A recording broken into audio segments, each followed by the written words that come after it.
আসসালামু আলাইকুম প্রিয় দেশবাসী, আশা করি সবাই গভীর উদ্বেগের মধ্য দিয়ে যাচ্ছেন। দেশের পরিস্থিতি তেমন একটা ভালো না। এই মুহূর্তে চুপ করে বসে থাকতে পারিনি, আপনাদের সামনে হাজির হয়েছি। আমি মোহাম্মদ ফারুক, প্রাথমিক বিদ্যালয়ের একজন সহকারী শিক্ষক। গতকাল স্কুল থেকে আসার পথে এক মামার সাথে কথা হয়েছিল। উনি আমাকে দেখেই বলছে, আমাদের ভাষায়, চট্টগ্রামের ভাষায় বলছেন, মামু তোমার তো হামগুড়ি দিও। আমি বিষয়টা বুঝতে পারিনি সে কি বলতে চেয়েছে।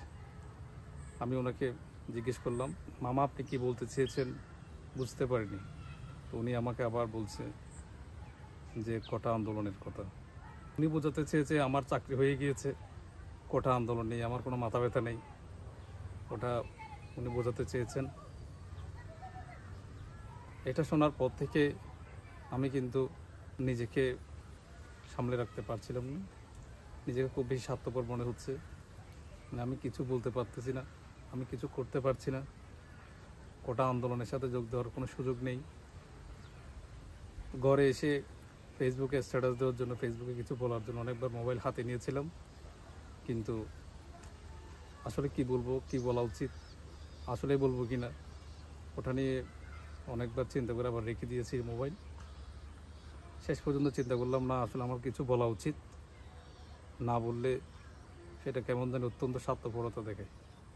আমি জানি না আমার আজকের ভিডিওটা কতটুকু যাবে, কার কাছে যাবে, কতটুকু পৌঁছাবে।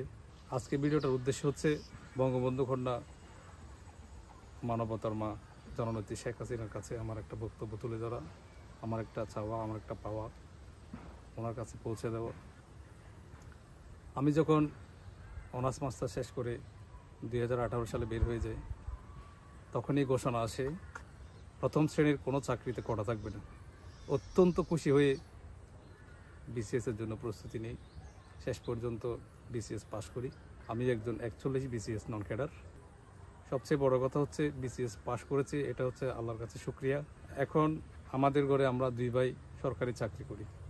এটার অন্যতম কারিগর হচ্ছেন আল্লাহর পাশাপাশি আমাদের মাননীয় প্রধানমন্ত্রীর একটা সুন্দর উদ্যোগ, উদ্যোগ কোটার তিনি যে একটা সংস্কার করে দিয়েছিলেন, এটা যদি না থাকতো হয়তো আমরা দুই ভাইয়ের এক ভাইয়েরও চাকরি হতো না। বলতে গেলে আমার বাবা একজন দিনমজুর পরিবারের সন্তান হয়ে আমরা দুই ভাই আজকে সরকারি চাকরি করছি। এটা একমাত্র মাননীয় প্রধানমন্ত্রীর বদান্যতার কারণে। কেমন বদান্যতা? কোটা সংস্কার।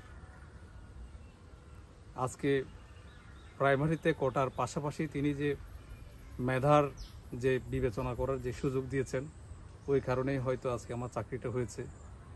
আমার ভাই ফ্যামিলি প্ল্যানিং, পরিবার পরিকল্পনায় চাকরি করছে, ওটাও একই কারণে। দিনমজুর পরিবারের সন্তান হওয়ার কারণে আমাদের এমন কোনো সামর্থ্য নাই যে টাকা দিয়ে চাকরি নেব, ওই সামর্থ্যও নাই। টাকা দিয়ে ব্যবসা করব, ওই সামর্থ্যও নাই। পড়ালেখা করেছি, নিজে করে খাবো, ওটারও সুযোগ হচ্ছে না। শেষ পর্যন্ত যে সরকারি চাকরির যে সুযোগ হয়েছে, এটার জন্য মাননীয় প্রধানমন্ত্রীকে শুধুমাত্র ধন্যবাদ বা কৃতজ্ঞতা জানালে সেটা অত্যন্ত কম হবে। একজন মানুষ কিভাবে সর্বোচ্চটুকু কৃতজ্ঞতা প্রকাশ করলে সেটাকে সর্বোচ্চ কৃতজ্ঞতা বলা হয়, সেটা আমি জানি না। এই কৃতজ্ঞতাটুকু আমি মাননীয় প্রধানমন্ত্রীকে দিতাম। আজকে দেশের যে ক্রান্তিলগ্ন চলছে, শিক্ষার্থীদের মধ্যে যে একটা অরাজক পরিস্থিতি সৃষ্টি হয়েছে, এটা মাননীয় প্রধানমন্ত্রী আল্লাহর হস্তে যদি চায়, এক মুহূর্তে এটার সুষ্ঠু একটা সমাধান সম্ভব বলে আমি মনে করি। আমি মাননীয় প্রধানমন্ত্রীকে সরকার প্রধান বিবেচনা না করে, যদি বিবেচনা করি উনি বাংলাদেশের মা, উনি যদি মা হন, তাহলে মায়ের কাছে সবগুলো সন্তানই সমান, কোনোটা বুকের কোনোটা পিঠের হতে পারে।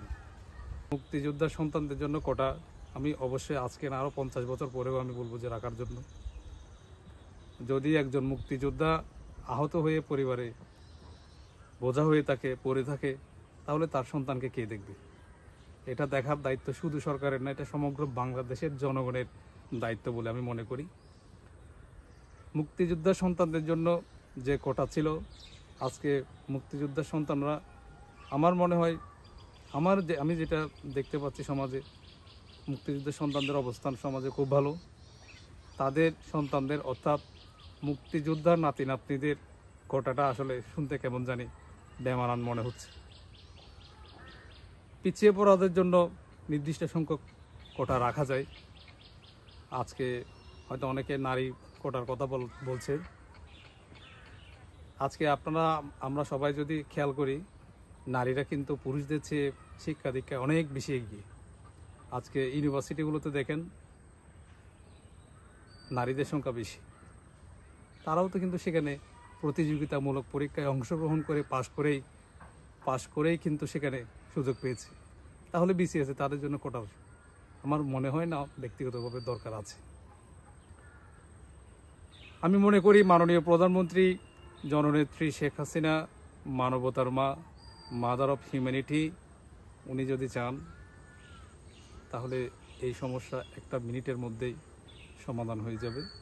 বর্তমান সময়ের শ্রেষ্ঠ সন্তান বিশ্ববিদ্যালয়ের ছাত্রছাত্রীগুলো যেন অন্তত বাড়ি যাতে ফিরে যায়, ওটার একটা সুষ্ঠু ব্যবস্থা আপনি করবেন, এই আশা ব্যক্ত করি। মাননীয় প্রধানমন্ত্রীর